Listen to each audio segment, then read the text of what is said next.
Alright, go ahead and get that music cut down a little bit. What's up, y'all? ConX5 here. I'm here with Neo once again. We're going to talk about this MLUT Week 1 that we just saw. What's up, Neo? Hey man, how's it going? Sorry I'm late. Couple minutes, no big deal. Gives me a little bit more time to arrange my little notes here.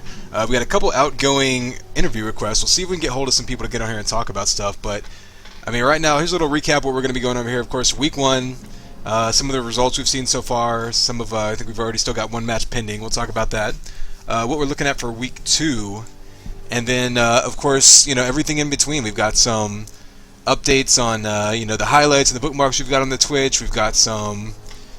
some of those UTComp developments. Talked to DC for a little bit of an update earlier today, and we've also got an update on a public CTF server that kind of just hit me in the PM a little bit earlier. I wasn't expecting it, but we got a little bit of updates, and of course the Quakecon announcement. So we'll be covering all of that in the next 45 minutes to an hour or so. We'll see how long it takes us to talk about all this stuff.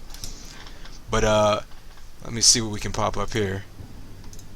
I guess first is the Week 1 match. Were you able to see this? I know Facial was the one who was able to stream that match. It was you can catch it on twitch.tv/facial20, and I believe he still has the recording of that first match. It was a Linoleum's team versus Bob's team, right? Yeah, that's correct. I was not around for that, but we had kind of a little thing going here this week where matches just kind of happened. So I was not around for not only that, nor the other match that actually my team played in. So yeah, I did look at the results, but yeah, what's to say? That one kind of caught me off guard too, and that's why I wasn't able to cast it. I showed up just kind of randomly online and saw it was about 3/4 of the way done. But luckily, I think Facial was able to get in there Facial was able to at least get in there and cast that one. So there's some history of it, some coverage of it. We definitely have the server-side demo Rex will be available. Right now, Poison Bagels is in the process of kind of rebooting the community page, that hooks into the back end of the servers there. So all of those demos will be available shortly, but right now they're just in the process of being re-uploaded. So otherwise, I'd be able to bring you a little bit more in-depth analysis of that. But I'm going to go ahead and pop up the screenshots of that match. People watching the stream can go ahead and get a view of those. Kind of interesting. It was, I believe, the first map was Anfractuous, and I believe that was Linoleum's pick, wasn't it? Did you hear anything about the order there? I'm honestly not sure who picked which. I believe someone told me earlier today it was Linoleum who picked Anfractuous, and they kind of got dominated there. It was a little surprising. Bob's team coming out winning 4-1 on what, by all means, I put it this way, I don't blame Linoleum one bit for choosing that map against him. I mean, you're playing against a team where we had questions about the cohesion, but definitely no questions about their fragging ability.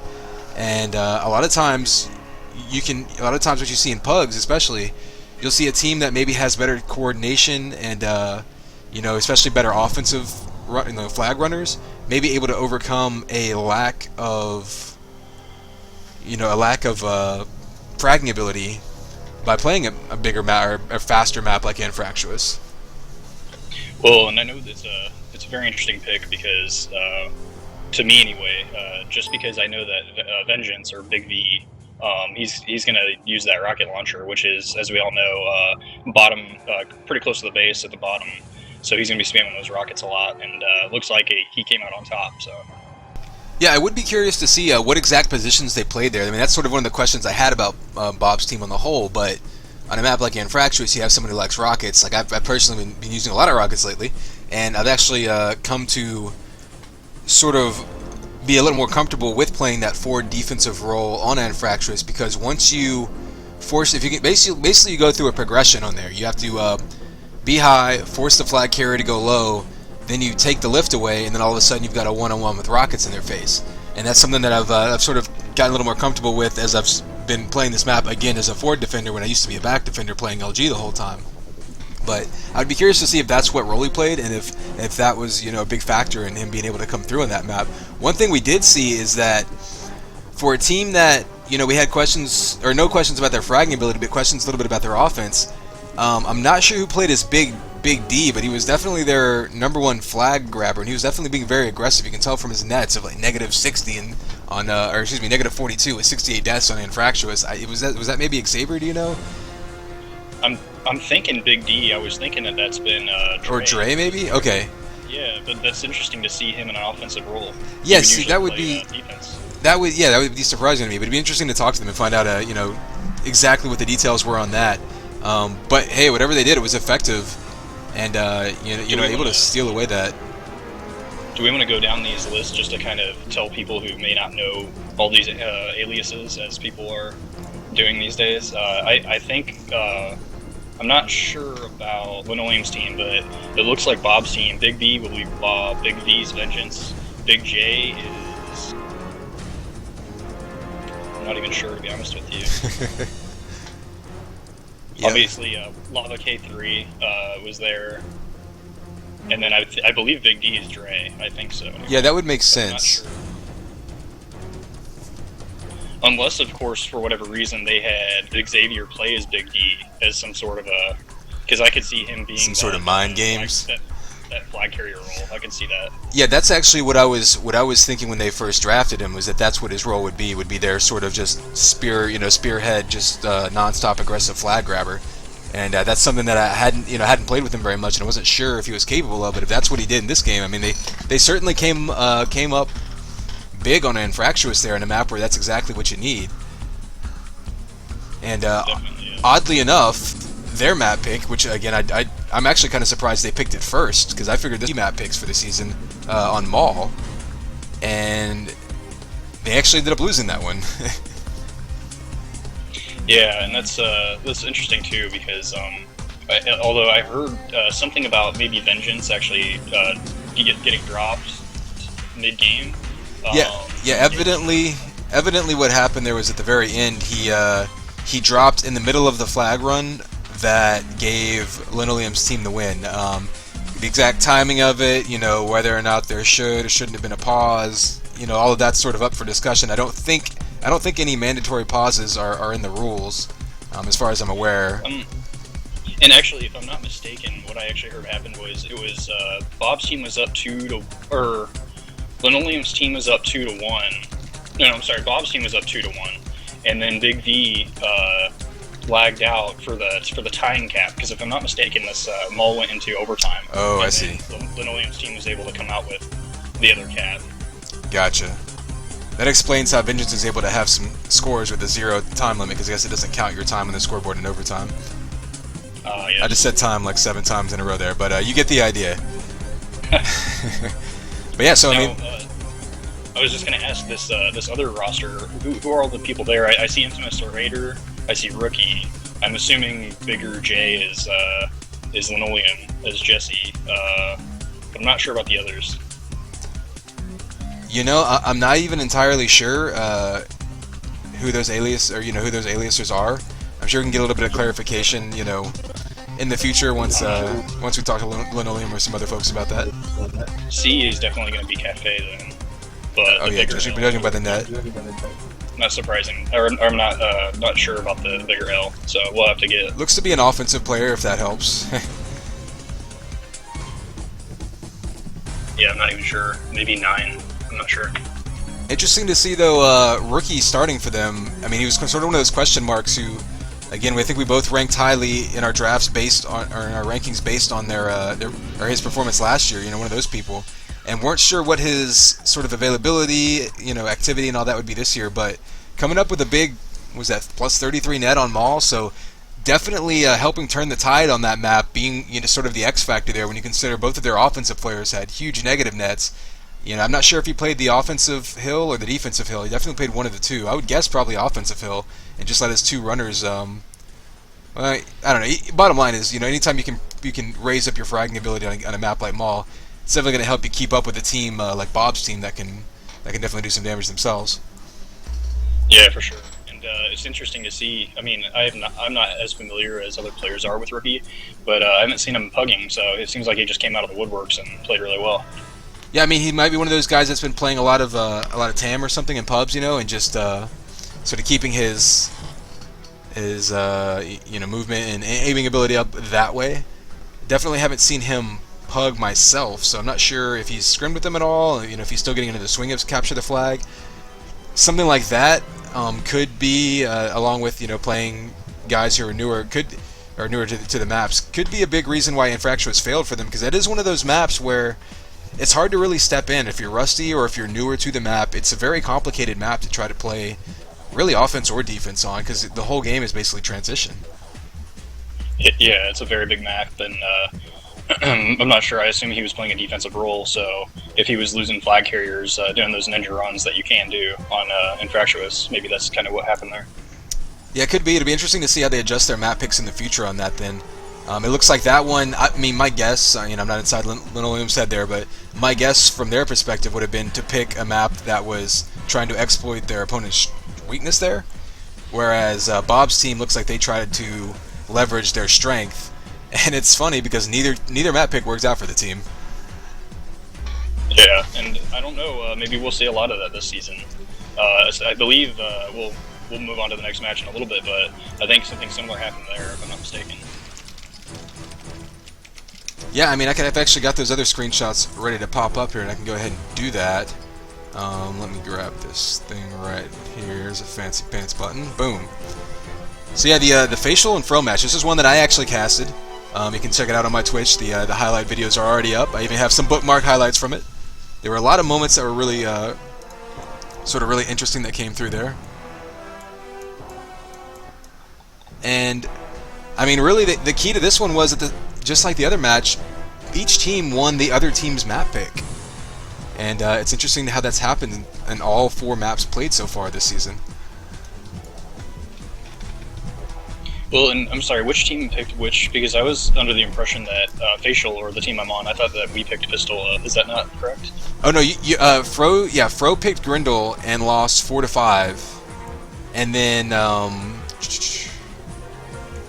Facial's team picked Pistola and lost 5-2. On the actual cast, I actually had it backwards because someone had. I swear someone told me before the match it was the other way around, and so I thought each team had started off strong, winning their own map pick, and then come to find out it was actually the other way around. Just like the other match, each team managed to turn around the other team's map pick right on top of them, and so really the most interesting thing to me is that Fro's team picked Grindel Keep, and that's one of the most played map, or certainly the most played map in 2K4 CTF.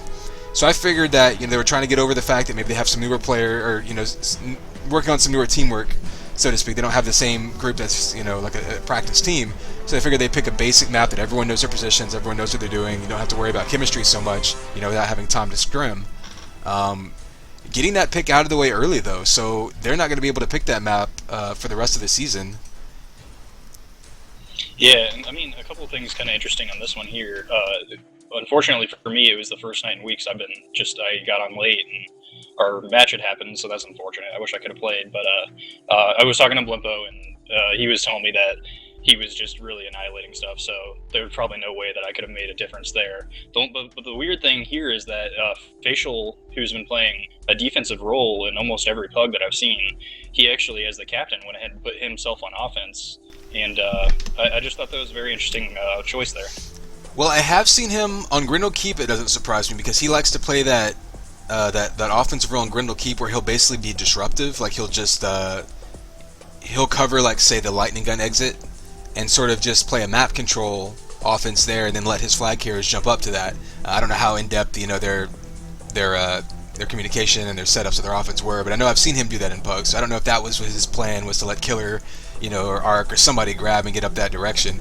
But I mean, honestly, in these games, whatever strategies they had pretty much went out the door, because these were extremely aggressive games by both teams, and we saw 7 caps total on Pistola. That's the highest I've seen in a long time on that map. We've seen some 1-1 games go into 15 minutes of overtime and pick up games recently. Yeah, for sure. This match was definitely intense. I went out and watched your cast of it. Yeah, I mean, it was actually a little bit surprising to me, given how well and how comfortable Blimpo is on Pistola. I mean, I think he's a player who thrives in being able to play either a mid or slightly offensive, slightly aggressive offensive player.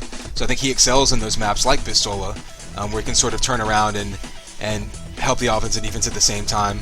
And so that was why it was kind of a surprising pick for me against them. But then again, like I said, they turn around and they won Grindel Keep, and going over some of the developments from that match, just because I kind of know the details of those. Like I was saying, both teams were certainly capable of slowing the game down if they wanted to, and I was kind of surprised. I figured maybe being in matches that sort of matter, we'd see people play very conservatively, maybe go even Euro style, where you're sort of falling back all the time and you're playing extra defense all the time until you get a lead, or until you get behind, and then having to be more aggressive. But we saw the exact opposite. I think what happened was both teams there wanted to jump on the other team and get ahead early. That way they could get, maybe get a couple cap lead and then front run. And I mean, that's what Red was there. That's what Froze team was able to do in Pistola. But I was kind of surprised to see that much aggression on both maps from both teams. I thought maybe people would be a little tentative, and it was the exact opposite. Well, and yeah, it's interesting. If I'm not mistaken, on Pistola, Facial's team was actually about to cap the first flag. Is that right? Because if I remember correctly, they had a last-second save. Blumpo's team did, or Fro's team anyway. And then I'm wondering how much that affected communications, and if that, because there was an immediate cap after that by Fro's team, once again, if I'm not mistaken. And I'm wondering how much that changed the momentum of the game, if Facial's team would have come up with that first cap. Yeah, that was a quick cap. I want to say it was, let's see, I think I have the notes here. Yeah, the rebound cap came at 2:58, so you're talking in the first, basically, 2 minutes of the game, around the 2-minute mark, they were back at their own base, and I want to say it was the very last man. Someone snuck in that backside, something you always, it's something we see a lot of teams overlook in Pistola, is whenever the enemy flag carrier is coming towards, they're coming in their own 50, you always have to have at least one person designated to go in enemy mini and sneak in that back door and get that grab, because the defense is almost always going to push up to clear 50 door, and all you have to do is grab and move, and that can save you a cap, and we definitely saw that come into effect right there. Like you say, Facial, Blue team had that cap back on their stand, and you saw a rocket and a return come in, and then an instant rebound cap all the way back across the map, and all of a sudden, the momentum of that game swapped completely, and it's something that, Facial, the Blue team, was never really able to overcome. They stayed in the game. It was definitely a close match, but they sort of never made any traction. They were playing from behind the whole time. Yeah, and to go back to Grendel there, high-scoring games, 9 caps on Grendel, and we've been seeing that a lot lately. I'm not saying that it's not necessarily a map that you won't see that on, but in Pugs and this match here, you're seeing a lot of caps scored on Grendel Keep. Yeah, it's kind of interesting. I've played 2-to-1 maps games on Grendel, and then I've played like 9-to-7 games on Grendel. It really just depends on. There's almost this threshold that happens. Like, both teams play, and they play kind of conservative typically, and you sort of wait, and you kind of get the power-ups, and you kind of negate the enemy power-ups, and you put your amp on defense, and you drop back, and then at some point, one team, whether it's that they're down and they're running out of time, or that they just decide that, hey, screw it, we're just going to go offense, or maybe they switch up players and they put killer on offense instead of defense, or whatever the case may be, all of a sudden someone flips that switch and goes full aggressive mode, and then the other team, the only way to really counter that on Grendel is to go fully aggressive on your own, because it's very, very difficult to keep the flag home the whole time, even with 3 people on defense against 3 attackers. So typically the only way that the best defense on Grendel is a good offense, and then eventually both teams are just duking it out, and you see a lot of transition game. It almost plays like Infractuous at times whenever both teams decide to just fully commit to offense, and so it can get really exciting really quick. But the interesting thing about Grendel is, if you want to slow it down, you're also capable of doing that, especially with strategic amp placement.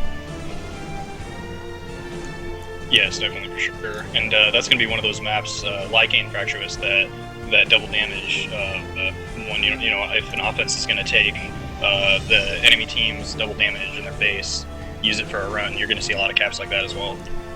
Yeah, it's definitely one of those maps. I mean, we even saw on specifically a pug I played the other night, where literally every cap that happened was based on getting a clean amp run in, just getting out to mid with enough health to do a lot of damage. And once you get out there and you can start popping people running alongside your flag carrier, it really puts a lot of pressure on the defense, because they have to choose whether to shoot the enemy flag carrier or the amp guy, and it's a difficult decision to make on the fly. Yeah, for sure. Although one thing I will throw out there is you'll see some players where their whole game is around getting the amp and making those runs. But what's interesting though is some of these players who are maybe come from a TDM background, match background, they're really good fraggers. They'll get that amp and they'll go on that run. But you have to have a mixture of TDM and CTF. You have to play capture the flag, and we're seeing in some of these pickup games where those players are not necessarily going for pickups on those runs. They're just they keep fragging and whatnot. And you'll actually see, I think we talked about this on a different stream, you'll see teams that'll go, negative 10 plus net per person, but they'll win, 4-2 on Grendel Keep, or, Infractuous or something. And that's just where, these people that have been around forever playing capture the flag rather than DMing in mid all day. So it's just interesting. Yeah, there's a lot of teamwork that comes into play there, and that's the kind of thing that I'm interested to see develop throughout this MLUT season, is whether teams really get down to the nitty-gritty like that. Because I know whenever I was running, with Esco, I mean, we would talk about it ahead of time. So, okay, who's going to be the person who does it? Typically what we would do is whoever's closest to the flag when it drops is responsible for pulling out that translocator and picking it up. If the other person decides that they're better off shooting an enemy player away from it, that's their decision. But, there's always certain priorities you have to have. And I think, we were in a pickup game the other day, and I think it was on Maul. And Maul's one of those maps where a lot of people will stand outside the base, during a denial situation, and they'll just try to get multi-kills, and that's great, but still somebody has to get up there and sacrifice themselves and dive at that flag and get that return, or the other team's just going to constantly chain grab it. So yeah, there's that's decision making that we talk about. It's the kind of thing that rusty players who haven't played as long, who don't have those instincts, really have to develop, and it's not necessarily an easy thing to develop, because there's not always there's not one rule set you can go by that's always 100% going to give you the results you want. You sort of have to play it by ear and really be able to make split-second decisions on the fly. Yeah, definitely. I think somebody made a really good point this the other day in a pug, where they were saying if you're going like 3-0, somebody's obviously running the flag and you have the 2 backup, and they made a really good point that if somebody calls out on TeamSpeak, like, I got your pickup, that means that third offense, he's responsible typically anyway. If it's on, just a decision right on the spot there, then that third person, he's the one that's responsible for spamming that flag, you know what I mean? Yeah, and different teams will handle it differently. Some people, I know, like whenever I ringed a couple times scrimming with 4th back in the day, they would basically have 2 people who were just constantly relaying the flag, and I would play their third offense, and I would never have to pick up the flag, but that wasn't my job. They had that covered. Yeah. Like I say with Notorious, we would have basically proximity effect, where if I was closest, I was picking it up. If Vesco was closest, he was picking it up. There's different ways you can do it, and I think it just depends on. And then of course you get into things like cherry picking and all this other discussion and different strategic possibilities. But that's the sort of thing that you can't really just step into in a pickup game and have that kind of communication. And so that's what I'm gonna be curious to watch, is which of these teams are able to talk. Sometimes just getting 2 or 3 people in a server and talking can do you a lot of good, especially when you have people who are already experienced and just need to figure out how to work with each other. Really practicing together and communicating ahead of time can make a big difference. And with that, that was kind of my surprise when the match had gotten played. Our team's match had gotten played that night. I think we've scrimmed like maybe 3 matches, which will be like 6 maps. So it was just kind of shocking to be logging in, and the little amount of time that we've had to kind of work on teamwork and work on things like we're talking about. So I'm hoping that all captains, hopefully you're listening, I'm hoping everybody can kind of schedule in advance. Yeah, it would certainly make it easier to cast. And I'm curious. I haven't seen a whole lot of people talking about scrims. I don't know if there have been some, sort of quietly organized. I'm hoping to maybe get in some scrims casted in the next week or so, just so we can sort of look back and analyze some of those, and maybe how things change between scrims and matches and whatnot. Because then we'll see a little bit more of these maps. I think that'll create some intriguing sort of predictions here when you say, okay, well, this team, did this on this map against this team. What will they do against the other team on this map? But anyway, let's go ahead and move between that. Talk about winning map picks. And so far, every team has won their away game, so to speak. They've won the other team's map pick. And the one match we have left to play from this current week is Marcos' team versus Killer's team. First we'll go ahead, let everyone who out there doesn't know, Marcos is currently moving to Colorado, and it turns out he's going to be unavailable until well into next week. So they're kind of scrambling a little bit, not scrambling, but they're trying to improvise a little bit, try to figure out what day will work for playing versus Killer's team. They may actually have to make up this game a little bit late and not play it exactly on schedule, but they're going to do whatever they can do to get it done. But I'm curious to see what map picks come out in there. I'm gonna say I think Killer is. Let's see. I would say he's really comfortable with a lot of these offensively minded maps. I don't think you would see him pick a map like Bulwark or even Orbital. I think he'll shy away from those maps where the defense can dominate, because I think he's one of those guys who would just rather. He wants to get in a shootout, is my sense from playing with Killer in pickup games. You agree? Yeah, I'll agree with that. Definitely what I see from his team. Him and Failsauce have been working together really well on offense. I very much predict that Killer and Failsauce will be running. I'm not sure the third offense. But with that, an Orbital 2, where I know Failsauce absolutely hates Orbital 2. It's not one of those maps. He's one of those guys that's going to piston a lot. People are going to call it cheese, whatever you want to call it, cheesing across maps. Orbital 2, you can piston across the map. You can piston across mid pretty quickly, but it's such a huge map. It's such a large map that it's not necessarily going to fall into his strong suits. So I agree that they would not probably play like an Orbi Classic or Orbital 2, where it's just such a massive map. In order to cheese across that map, you're going to need a lot of health. That 20 health a pop. Yeah, I'm thinking even a map. I don't know how Failsauce or Killer feel about Maul. That's one of those maps where it plays into their suits of constantly putting pressure on the defense, but eventually someone's going to have to outfrag the enemy defense. Killer's certainly capable of that, but I think he would rather play a map where he can cherry pick. So he probably wants one of more of those complex maps. I think this team could be really, really dangerous on Anfractuous. I completely agree. That's what I was about to say. Even Killer, absolutely, if I'm not mistaken, loves Anfractuous. I know Failsauce likes it. I see people like Dark Virus that can be really good defense there. And then I think you're going to see. I would expect to see them play like a Grendel Keep, the way that their offense is going to run. An Anfractuous, like you said, both maps where you can cheese really well, both maps where you can keep the flag off of the sand really well. You can do a lot of cherry picking. You can do both maps where you can do ninja runs. Failsauce loves to do. He loves to grab the flag on Anfractuous right as a cherry pick. That is, he'll drop low. I see it all the time. He does it every single time I watch him play it. He'll drop low in the base. The other team doesn't come back to the flag stick to kind of find him. He'll sit there for 15 seconds. All of a sudden, he's going to go up to his enemy's 50 via the lift jump, right? And then he's go through the attic. Then he's going to go, and then he's going to go straight through pipes. I see him do it all the time. So that's where I expect to see him if I'm playing defense against him on that map.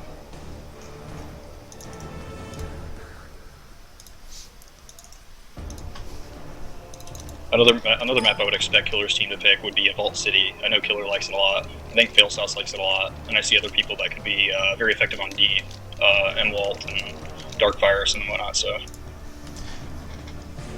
Yeah, and I'm actually wondering if I haven't really played the new Bleak yet, and I think that's the version that we're using. But that's another one of those maps where, at least traditionally, you can get the flag moving a lot. Not so much with the complexity of say, an Anfractuous, and you can juke the D, but definitely one where you can leverage your flag runners, and that's really what this team has. Is they have people like Killer and Failsauce that are good with the flag in their hands. They're both better players with the flag in their hands than they are without it in any other moment, like be it cover or trying to attack. And they definitely want a map where they can get the flag in their hands and then put pressure on the D that way, rather than one where they need to kill the defense in, grab the flag, and then try to kill their way out. And that's one thing about, say, you talked about Orbital 2. You can't really. You really have to coordinate offense, and you have to be able to get kills across the map. One way or another, you're going to have to fight your way in, fight your way out. And that's not really the strength of this team. It's getting the flag into their hands and then seeing what they can do. And I think, like you said, you're going to keep Anfractuous, Bleak, maybe Vault City. These are maps that I think they're going to be picking. And again, though, the interesting aspect of this season is, like we said, you can only pick each map once. So every team, I think you're going to see some of them start off by picking to their strengths, and then some of them move to trying to pick against the weaknesses of the enemy teams. And to that end, we look at Marcos' team now, a team that's kind of the exact opposite composition as far as their offense is concerned. Yeah, it's going to be interesting. What I expect out of this team, hopefully, as a note to this match, I'm hoping that even if it gets played late, that it gets played. What I would rather see it get played late with both teams, hopefully top 5 maybe, rather than playing it kind of sporadically and having Marcos' team not have the best possible people, in the maps that they play. I don't like to see blowouts in a draft league like this. But yeah, I mean, I expect to see Marcos on offense. He's going to be doing his Pistons, and I would expect a map pick. I know he loves virility. Some of the Pistons he can do that. Yeah, he's one of those. I mean, there's not. I think maybe because it's a newer map, there's not a whole lot of flag carriers who are really comfortable with some of the possibilities that you can do on virility. Mainly because you can be disrupted so easily en route. You really have to get out clean and then make your jump. But then you can get across pretty quickly. But yeah, I mean, it doesn't look like on this match Marcos he's probably unlikely to be able to make it. But then I mean, this was one of those teams where the scheduling is such a big issue. If they could all play together, they would have really good teamwork. But I mean, you're looking at Corp and Nell both have scheduling sort of tight windows of availability. That said, though, I mean, you're looking at, we've had Zach's more active lately. Kusky, Fallacy's been more active lately. Corp's been around. If they can get Cool Spot in there, I mean, they probably have a chance to field a pretty solid lineup. And, we can't take for granted that Killer will be able to necessarily field his top 5 players himself. Yeah, that's a very good point. And as far as scheduling goes, I actually, if I'm not mistaken, heard an open, because of Corp's availability and Nell's, I heard an open trade request of Corp and Nell for Fusion on Facial's team. So, while that is extremely tempting, the big question mark there is if you do that, we know that Fusion's going to make every match, but are you going to get Corp and Nell and then not be able to, field that defense? They can play a damn good defense, so... Yeah, exactly. It's sort of one of those risk-reward situations, and I think anyone... I mean, be it, we said it on draft night, and of course anyone talking about trades there, you have to guess that these captains are talking to them individually and trying to get the details of exactly what their availability is, how well can they work around it, how does that work with their team, not to mention, the players themselves fitting into the framework of their team. I mean, I don't think every team needs a Corp or a Nell, although they would certainly make any roster look better. It kind of depends on what you have to give up. Yeah, but as far as this team's offense, I would think that I know Cool Spot likes to play a middle/offensive role. I know he likes to go in compact. Whenever you see Cool Spot grabbing the flag, I'm always thinking this guy's 150 over 199. That's just what goes through my head with his power timing. So I would expect a Marcos and a Cool Spot, and maybe a Kusky as a fragging power to back them up.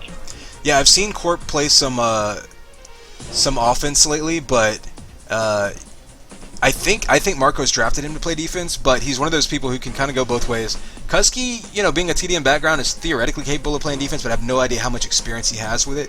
So that's what I'm expecting to see, is probably Cool Spot, Corp, Kusky, offense. Nell, they can get him on defense. Zax can play defense. He's played this game long enough to probably play any position competently. But then who else do you have left? You have Spark. I don't know if he's around. Fallacy's kind of around. I really haven't played with him enough to know what he's capable of. So this could be one of those instances where they decide to take people out of their natural position, or maybe they decide to put their 3 best offensive players on offense and they play a map like, say, Grindel Keep, or even Anfractious, and just say, hey, we're going to keep both flags gone, or both flags are going to be gone the whole time, but we're going to win these standoffs and put the pressure on the enemy defense to win 3-on-2 standoffs. Yeah, I'm not quite sure how it's going to work. On that point, Spark, I haven't even seen him around at all, so I'm not sure. He may be one of those players within the next couple of weeks you see dropped to one of the free agents. But yeah, I mean, it's a possibility, especially as you see a situation like this where a team is kind of desperate to get a match played. We certainly have some free agents that have still been around. I mean, you got guys like Xenos and Rick James has been around. Hector, I think, is playing currently. Certainly Darkstar has been playing recently. He's definitely in IRC. So we do have some people that I think can fill spots and can actually do so relatively competently. These aren't like you're grabbing insta-give players who have never touched weapons before. These guys kind of know what they're doing, and so I think we're going to see a little bit more free agency relevancy soon as some of our teams start really getting desperate to get these matches scheduled sometimes, and to say, hey, we can't wait on that 7th round draft pick that we think might or might not show up eventually. Yeah, for sure. I agree with that. And actually, going right into that, I mean, you see one of the roster changes that we've seen, or really the only roster change that we've seen this past week, was Fro's team actually dropping Darkstar and picking up Phils, or however you pronounce his name, which is an interesting decision to me. I haven't talked to Fro about that, but I haven't seen Phils play at all, at least not in CTF. Yeah, I haven't either, and I don't have the forms pulled up where Fro changed it, but I believe it was something to do with just Darkstar had played like one pug and maybe he hadn't been around for about a week or so. So I think Fro was hoping, maybe after our last cast, I think we said something about Phils or however we want to call it until he corrects us. So I'm wondering if he just heard us talking about his fragging power and decided that if he can get a hold of him, if he can get him to play, maybe put him in a defensive role, I would assume. I'm not sure. Yeah, I mean, I definitely have heard, multiple people say that they expected him, that him to be a sleeper pick, but yeah. So you never know what these captains are thinking. You never know what they're talking about behind the scenes. They may have all these PM conversations that we don't get privy to up here on the cast. So kind of just speculation on our part. But that's really the only roster change so far to follow. There's been a lot of proposals, a lot of trade, sort of rumors and ideas, but we don't want to put any of that out there until we hear something a little bit more tangible from captains. Let's see, what can we look at now? Why don't we pop back over to the bookmarks that I put on my stream from the last cast. Now, unfortunately, these are only going to be from the one I was able to cast, the one, the match, the Facial versus Fro match. But I tell you what, the one that I really wanted to point out was the flag pass that we had. Where Fusion was trailing the flag carrier. They dropped the flag for him at their own shot coming into cap on Grindel Keep. Then he picks it up and immediately pistons back to base. That's something that I don't really think we see enough in this game. It kind of reminds me of playing back in playing Tribes again, where you see these mid-run passes. And I think especially on a map like Grindel, where you can piston straight to your flag stand immediately if you have enough health, or even on a bigger map where you fight your way through mid multiple times, like say Pistola, you could actually see a big benefit from getting your teamwork down enough to pass that flag onto your cover, so all of a sudden they have 80 health instead of you having like 15. Yeah, definitely. And that's a really good point, because if you're coming through Pistola, you get hit at their 50 kill coming out. Maybe you're coming underneath to 100. You got a couple kills, but now you're, like you just said, down to 15 health or something. You can pass that flag off, go out into the, get away from kind of the action a little bit and start doing some hit scan, where you put it on somebody with 80 plus health. Now all of a sudden, the person that's going to be taking, the bulk of the damage, typically, he's taking that damage. Maybe you can get into your base versus somebody jumps on you with rockets and instant returns because you have that 15 health. So that's a really good point. Yeah, I was kind of surprised not only to see it, but to see how well it worked, because flag runners is running the flag in this game is such a razor's edge. You have to rely so much on a combination of thinking ahead and then reacting in a split second. That's why we see so many flag runners, that excel when they're by themselves, but actually don't do so well waiting for trying to get their cover organized ahead of them. Sometimes you almost have to be like a running back in football. You have to wait for your cover your blocker, so to speak, to get in position and then kind of be patient. And I think something like that really requires a lot of teamwork and a lot of teammates that are ready to accept that, ready to have you make that call and say, hey, pick me up, pick me up, or have your cover say, hey, drop it to me, and be ready to just, all right, here you go, boom, and then drop back and switch roles instantly on the fly like that. But I think it's something that can be really effective, especially like I say on those maps where you're going to get in long relays, rather than trying to guess when the flag runner is going to drop, and how you have your cover kind of have his trans out and just kind of be waiting. If you can drop that flag preemptively, all of a sudden, rather than having one guy with the trans out, you can have another cover again, and you can already pass it ahead of time. So I'll be interested to see if we see that come into play a little bit more. It was certainly effective in that first match. Yeah, and also with that, a map like Grindel, you can get up to that 100 shield with the translocator, in seconds. And so what I've seen in a couple pugs recently, I know I've done it, a couple other people have done it. If our team has the timing on the 100 shield, for instance, I as a backup, let's say we're in our base, we have our we have our flag carrier and two cover typically. I can go grab that 100 shield and I can come back to base, and now I'm stacked and they can give it to me. Right, exactly. I'm taking all the damage, and I'm stacking our base to create a longer standoff for our team. Yeah, I don't want to hammer on this point too much, but I definitely think that there's been and it's going to just be because of pug teamwork being a little bit sloppy, but there's been I've seen a lot of flag runners in standoffs recently that are afraid to pass the flag, and really, I mean, that's sort of the standard, at least when you have an organized team, is you pass that flag. If you have less than 100 health, you don't need the flag in your hands in a standoff, ever. Hit Z or hit your suicide bind, reset, get back up there, and all of a sudden we've all got full health. Much smarter way to go.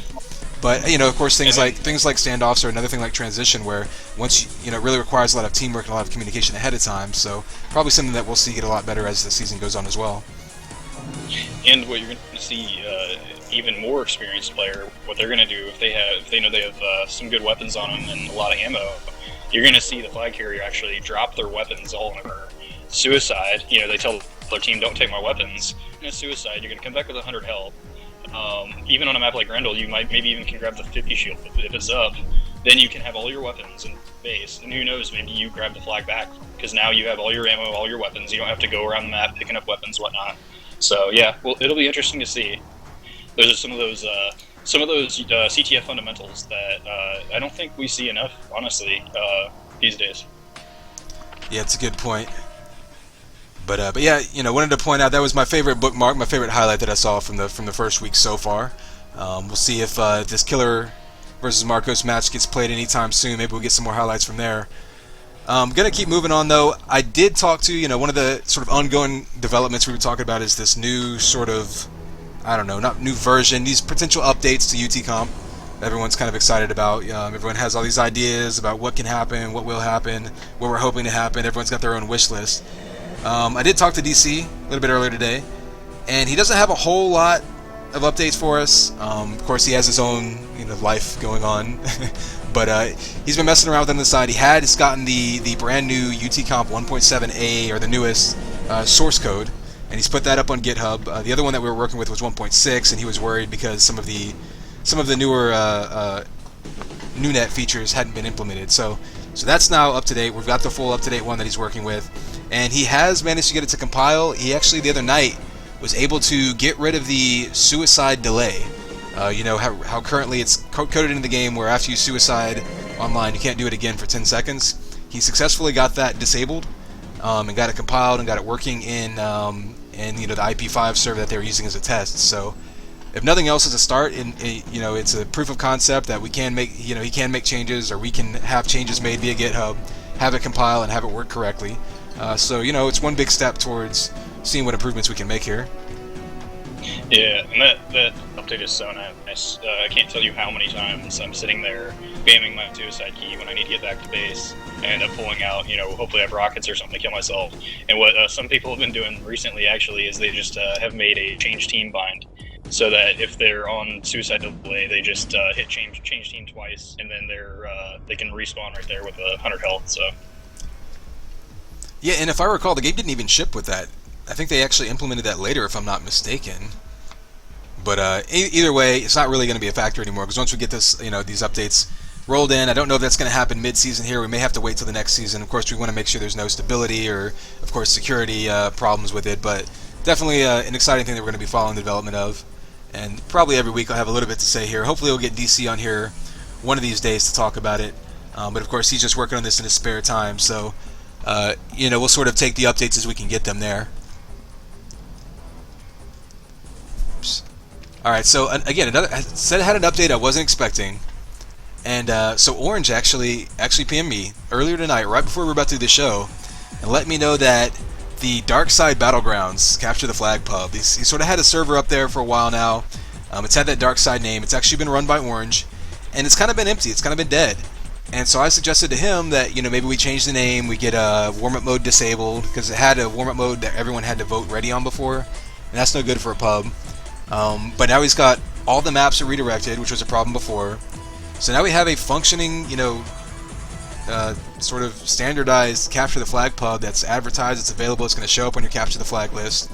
So I just want to let everybody know, if you're waiting around for a pub to start and you don't want to play TAM, maybe you start jumping around on there. I know for my part, I'd certainly rather play I don't know, 3-on-3, 4-on-4, capture the flag, just messing around in there than playing TAM personally. But anyway, it's another option. I think he also has some of his trials maps uploaded there, so hey, maybe that's another option. You vote up some trials and get something done in the meantime besides playing TAM. Yeah, I think that is very, very exciting. I didn't know that till tonight, obviously, as well, and that excites me because you could see now if we actually get people on this for. I know there's a lot of out there that may be interested in trying it, but I know they're a little bit iffy on coming into Pound 2K4 CTF, and honestly I would too if I didn't know Capture the Flag, because Capture the Flag it takes a while to get used to. So I mean, hopefully we can get some of these. The TAM community is actually pretty big. I see people playing. I'm a late nighter typically, and I see people playing till 4 a.m. Central sometimes. So I mean, it would be nice to get some of them over there, learn some Capture the Flag. We can bolster this community. Yeah, it's definitely a nice possibility now, because none of our servers that we play pugs on, they're all passworded, none of them are advertised, and that's for good reasons, so that they don't get interrupted or whatever. But it's nice to actually have a fully configured, real Capture the Flag pub available now. Maybe get some people in there so that if it's kind of tough to make that jump right now. There's a pretty high barrier to entry to Capture the Flag, unless you're at the very least comfortable with the translocator and comfortable with all your weapons and movement. Coming into a pug, it's really not going to work that well unless you have at least one other person with you that's the same skill level. But at least now you have a pub, you can learn some of the maps, you can shoot at people in a live setting, get used to the translocator and all that. And so that just came across to me, like I say, right before we started this stream here. So maybe spread the word on that. I don't have the IP off the top of my head, but like I said, it does show up in the Capture the Flag list. I believe it's still called Darkside Battlegrounds for now. I think it had a red name. He's talking about changing the name to maybe something a little more, I don't know, modern. Yeah, I don't know what term you want to use, but it's definitely something a little more up to date for us. And like you say, he's got everything redirected, he's got everything set right. So hopefully we'll see some more pubbing action on there instead of it being TAM or nothing. I will say this: we have had some Capture the Flag pickup games in recent days that have actually gone on later than the TAM pubs. So there's definitely a lot of interest growing around CTF, although a lot of that is coming again from returning players as opposed to new players. But we'll see what happens. Definitely helps to have a pub out there. Yeah, and with that, I don't know if you saw the post on it. I'm pretty sure it was pretty recent. Not sure if it was within the last week, but there's also a TDM I think that just got started as well. It's Weapons Day on. I think it's kind of like the old Fractionary, if I'm not mistaken, or Purgatory.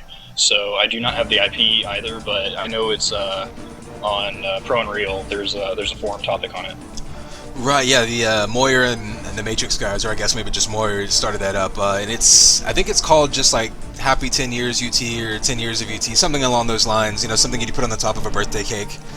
Happy birthday, Ronald Reagan, or something along those lines. But yeah, that's the name of that pub. I've jumped in there before. It feels pretty good. I played some games, and definitely want to add that one to your favorites as well. So at the very least now we've got TDM and CTF available to pub.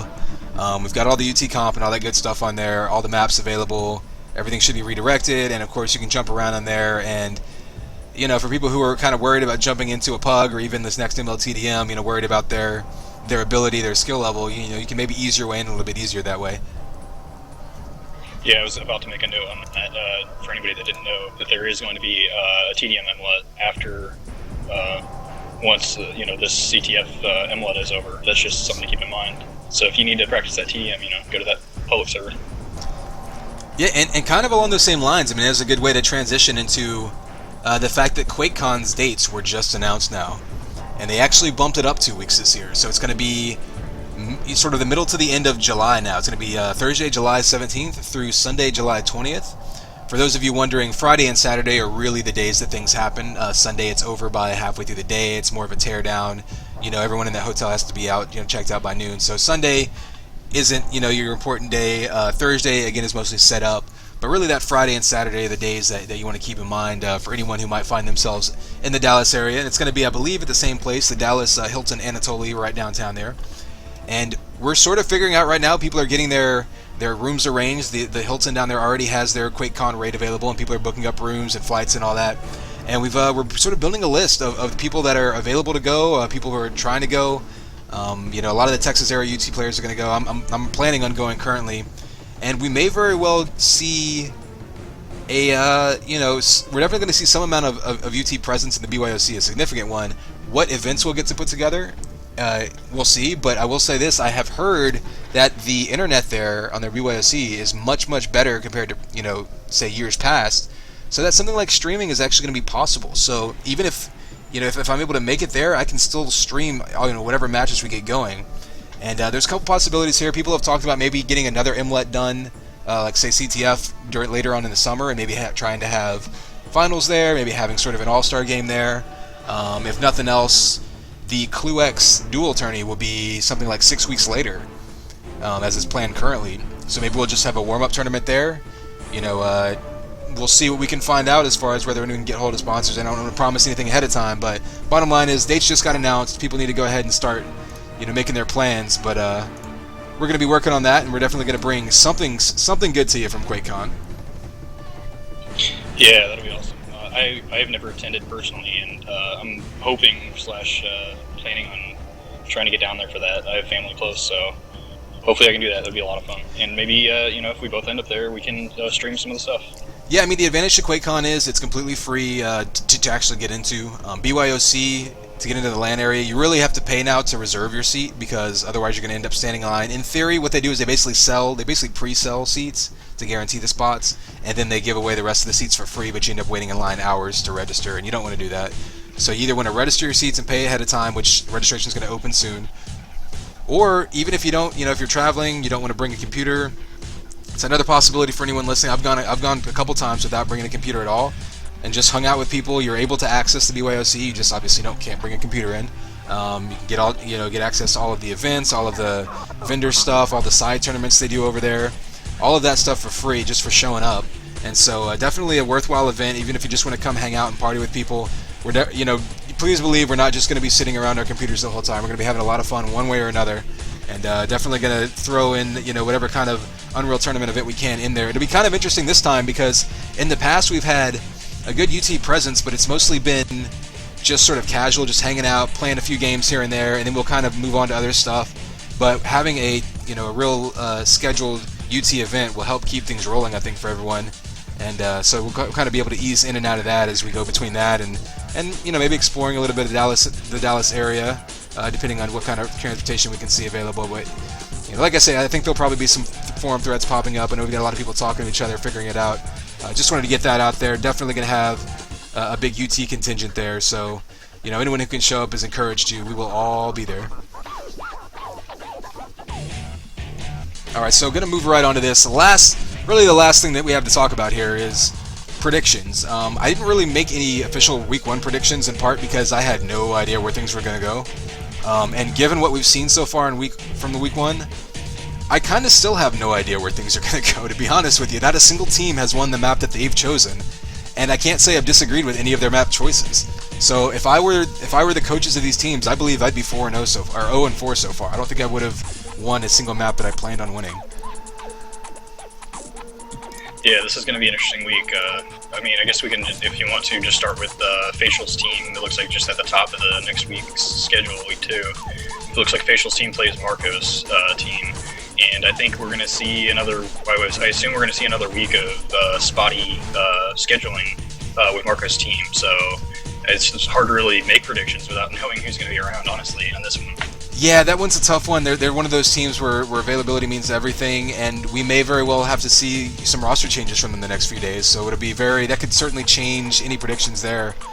That said, I would say that you have to give the advantage to Facial's team in that regard, because they're going to at the very least be able to scrim and talk and have a roster ahead of time.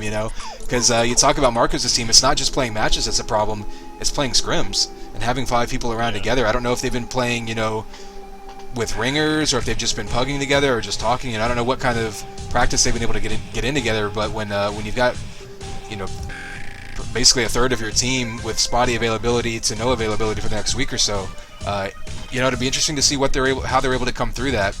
But given that, I think you've definitely got to go with Hot Snakes on this one. They're still one of the, I believe, the most well-rounded teams top to bottom. And because of that, I think that one of the advantages that they have there is they don't necessarily have to worry about picking a map based on a strength, because they sort of have that ability to move people around. Well, and just Hot Snakes or Facials team, one of the nice things there is we actually have nightly. I'll look at the pug list and see who's playing in each pug, and nightly we'll have 5 or 6 of the 10 players playing in almost every pug, that's what they kind of have going on there. Is just a team that's not only versatile but is always on. In fact, right now there's a pug going on. Fusion is on the team. Saint, Sonic, and Staw there's 3 there, just in a pug right there. And then in the next pug coming up, we already have Galgor signed up. So. And of course, you're with us right now. Of course. Yeah, I definitely think activity means a lot in these draft leagues. I think that's one of the hugest things. But so yeah, I mean, I was going to look at this and try to predict what map Hot Snakes might pick against Marcos's team. And I think, like we talked about, Marcos, they're, at least on paper, they're one of those teams where if their starters show up, they want to time big, heavy hitting flag runs. They're not going to probably get 1,000 grabs a game. They want to run in, they want to have amp, they want to have cool spot stacked, or Marcos stacked and ready to do some pistons, and they want to have Kusky in there with amp or something, just ready to blast their way out. So I really think that they can get away with playing a map where you get a lot of grabs on you, maybe a Vault City, maybe an Anfractures, and I think that may be one of the weaknesses for Marcos's team is one of those volume grab maps where they're not really built for that so much. Yeah, I'm gonna go and agree completely with everything you just said. The way I was gonna say it is, I assume our team, Officials team, Hot Snakes, we're gonna stay away from the Orbi Classics and the Orbitals, where you're gonna have cool spot just on every power up, and every time he grabs, he's gonna be absolutely stacked. One of the better, definitely, I think one of the better timers on power ups in this game at the moment. So I completely agree with everything you said. Just on the other side of the fence. The way that we would not pick certain maps. Right. And again, that's the sort of thing you look at is picking, for your strengths or away from your weaknesses, or, away from the enemy strengths or for their weaknesses. There's sort of 4 different, it's a 4-sided sort of polarization there that you can look at. But so that's that match. Like I say, I'm not sure what Marcos' team is going to pick. I imagine they could do well on something like a Grindel Keep, something like a Pistola. That would probably be my guess from them. But either way, I think I'm going to give Hot Snakes the edge on that one because of the fact that we're going to have that lack of continuity from Marcos' team for at least a couple more weeks until Marcos really gets in there and gets settled again. Yeah, I'm gonna give it to Hot Snakes for all the same reasons. That being said, if Marco's team does field the line that I know they can field, they can definitely take the whole thing. So, but I'll give it to Hot Snakes just because of scheduling difficulties for Marco's team. Yeah, it'll be interesting to see a 5-mitter feed, one of those teams that could definitely get off to a slow start and then turn it around later in the season as they get everything settled. We'll see how that happens, or how that goes. I'm going to go ahead and move on, though. We got Fro's team is going to go ahead and play the Swag Soldiers, which is going to be Zeos' team. Now, Zeos' team, I believe they had a bye first round, right? I believe you're correct there. Let me make sure. Yes, that's correct. Yeah, so this is going to be the first time we see them in action. Very intriguing here. They have a very high-priced team. I believe they're actually one of the teams that, how do you say this, is a little more maybe reliant upon getting, kind of like Marco's team, where they have a bigger drop-off from their starters down to their non-starters. not to hate on anybody, but I think that they're looking at, they have a very experienced, very well-rounded starting 5 here. And I'm not sure if there's any availability issues amongst there. Really, the only one I can see is that Danny, of course, being European, may affect his ability to play. And during draft night, we heard about that. But at the same time, we've seen him pugging lately, so I'm not sure if that's going to be an issue for them. Yeah, just looking at the 2 rosters straight up, if Swag puts up their top 5, which in my eyes is Zios and Chowie on defense, and Danny, Ganja, and Orange running offense. If they put up that line, if they can keep that all season, man, that's kind of a ridiculous team. Especially because if I'm not mistaken, Zios, Ganja, and Chowie were all together in the last inlet, so they kind of already have some of this teamwork stuff figured out, I'm sure. And the other thing about this team that's weird with me is I haven't seen Mintek, Nemod, or I guess I've seen the UT99 Sonic a little bit, but this is a team that I would honestly expect to see some free agent changes quickly if they don't see some of those people around. Yeah, I've played with Mintek in a pug within the past couple weeks, and I was actually, moderately impressed. I was impressed by him because I had no idea how much he'd been playing lately. So I thought he might be one of those, guys who turns out to be a good sleeper pick. I have no idea what his current activity is. Obviously, the captains will know better than we will. Same thing, with Nima and Sonic. I have seen, like I say, UT99 Sonic. I have seen him playing recently, and he's been about the level I expected, which is competent, but not, it's definitely not going to be in their starting lineup, but a competent backup. So we'll see if that even comes into play here, though, because like you say, this team probably, I think I picked them to go to the finals when we did our draft night predictions. I think they have arguably the best starting five of this whole thing, at least if you take into account the availability issues of Marcos' team. So it'll be interesting to see how that, if they can all show up right there. It's for the first week, it's going to be really hard. It's going to be impossible for me to pick against Zeos' team right now. It's going to be really hard for me to pick against them all season unless we see somebody just fall off the face of the earth or, have someone's internet blow up. Because I think if they field that starting five, they're probably going to be the best team on paper throughout this thing, whether or not that works out that way or not. Yeah, I completely agree. I'm going to have to take, just even before seeing them play, if they field that five, I definitely have to take them. But as far as Fro's team goes, honestly, No Aim No Moves, who was one of my sleepers, he played in a pug that I was watching just recently, and some of the newer players who haven't seen him play 2K4, Failsauce for one, was definitely surprised about how good he really is. This is No Aim No Moves that played with War Machines, definitely took maps from Cursive's teams back in the day. He's a great player, and I think that their success, just in my opinion, is going to rely a lot on getting No Aim No Moves to show up to matches. If he does, I think. What position does he tend to play, just out of curiosity? What I saw him playing, I think he can play anywhere, honestly.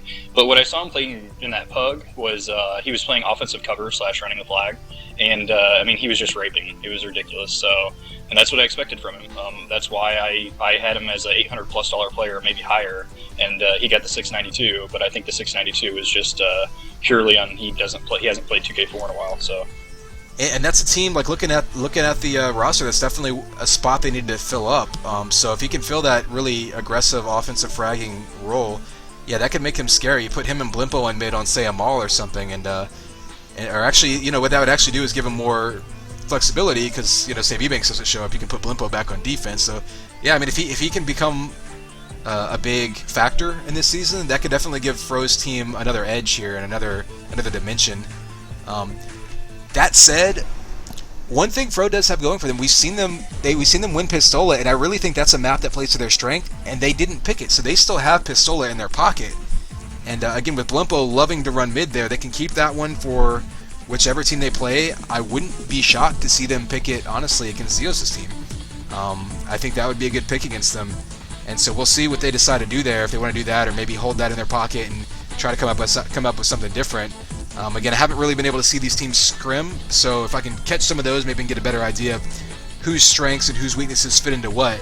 But it'll be interesting to see what they pick there. Yeah, honestly, the other thing I was going to say with a note as to what you just said, maybe I'm beating the dead horse, but team captains, there's no reason you can't set up scrimmages, for days out, Yeah, that's another good point.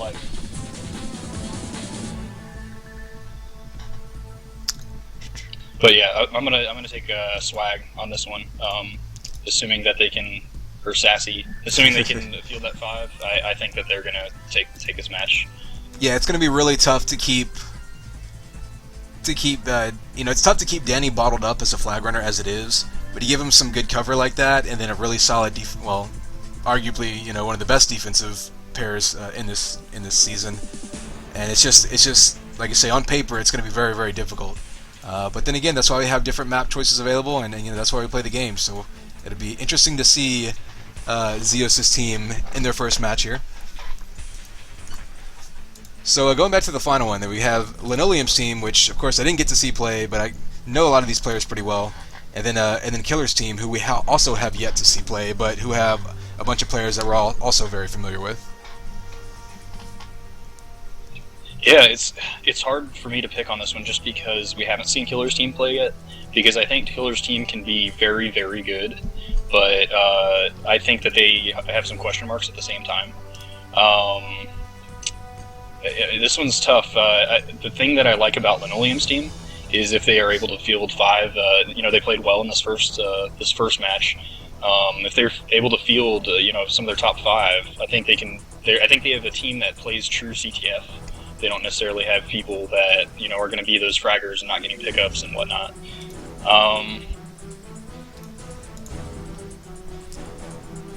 Yeah, and what I'll say this is both of these captains are really probably the most aggressively offensive-minded captains in this season, I guess you'd say.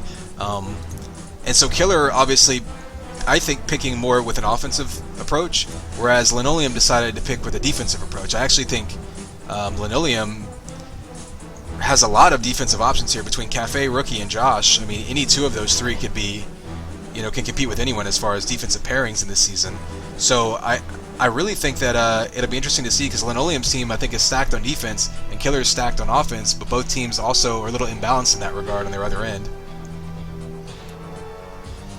Yeah, I mean, if Dark Virus, I haven't seen him in a while. If he comes back and plays the solid D, he can. Although, if he can do that without rage quitting. If he can come back and be the solid defense he can be, I expect to see Killer and Veil Sauce running flags with XDBS definitely in mid getting amps. Then Dark Virus on defense with MWalt. I think if they can, that would be who I would pick as their top five. Met can definitely. I've seen Met play a few different positions. I've seen him play defense. He seems comfortable on certain maps, especially the UT99 maps on defense. So I wouldn't be shocked to see him pop into there. I don't know how much MWalt has played some of those maps. I know he's been plugging here and there. I don't know how often, but maybe if they play like say a Vault City, which I think would be a great pick for their offense, you might see them pop in Met in there instead of MWalt. Just kind of just depends on how comfortable they are with the maps. But I wouldn't be shocked to see them have sort of a starting six. Yeah. So I mean, based on that. See, even Chicken can play 2K4 pretty well, so I think they have a pretty deep line. But as far as pure fragging power, I think I'm going to give this one to Linoleum's team. I just think that, this is no offense to Derek, no offense to Killer, but I think sometimes he can get a little bit out of his head if he gets down by a cap or two. Everybody loves him to death, but you have to keep head on straight during the match. I'm going to give this one to Linoleum's team, assuming that he can field, one of their top 5 or 6 players. Yeah, I'm very, very. This is actually my match that I'm most interested in seeing this coming week, just because we have one team that I think is going to have problems keeping their flag under control while having no problems with the other flag in their hand, and then the other team has the opposite problem. So I really think that both of these teams are going to be very map dependent. I'm predicting a split here. I think I know it's not really going out on a limb here, but I think Killer's team on a map like Anfractress, like we talked about, can really be dangerous. But then I think a team like Linoleum's team, if they pick a defensive heavy, a frag heavy map, like say something really big or really small, like say something open like Mall or something big like even an Orbital. I mean, I think his team can slow down games so much that something like Orbital, even maybe Pistola, but November even, could just absolutely just demoralize an offensive-minded team like that. So I think each team will be able to come up, especially since they have the full pool of map lists still available to them. Each one will be able to pull a card and win theirs. That's my prediction. Yeah. That's not a bad prediction because that being said, if Linoleum's team has not picked Maul yet, right? The other team did, Bob's team? I believe so, yes. Yeah, I mean, if you pick Maul against a player like XTBS who isn't going to have those amped flag runs all the time, I mean, I could definitely see Linoleum's team picking Maul against XTBS to kind of neutralize that. And I mean, that's something, I'm not sure if it was him, maybe last night or the night before, that one of the teams I was on did that exact thing, and we ended up winning Maul by quite a bit. So I think that's something we could definitely see here. Maybe it will be a split. We'll see. Yeah, I mean, that's another situation where you talk about playing to against the enemy's weaknesses or maybe against their strengths. For that matter, I wouldn't be surprised if you see what is it? Killer's team playing Marcos' team. Maul may not be a bad pick for them. Yes, definitely. Because Cool spot in exactly you negate all of all of that, and you end up basically relying on your flag runners to get pickups from each other. So we'll see what happens there. But that just about covers it. We've been here for an hour. I think we've talked about everything we can possibly talk about this week. So I'm going to be around all night, and so I think we're going to go ahead and cut this one out and see if there's some other pugs happening. Maybe I'll play one. Maybe I'll cast one. We'll see what goes on. Alrighty, yep, I'll be around for a while. I got to get some dinner, but I'll be around playing. Maybe help cast or just whatever you're down for. And thanks for having me again, man. All right, thanks for joining me, Neo. I'm going to go ahead and cut this cast short for you guys. Like I said, I'll be back on later if we decide to pug, if I decide to cast one or not. But this will cut it short and trim it nice and neat for the highlights. Thanks for joining us.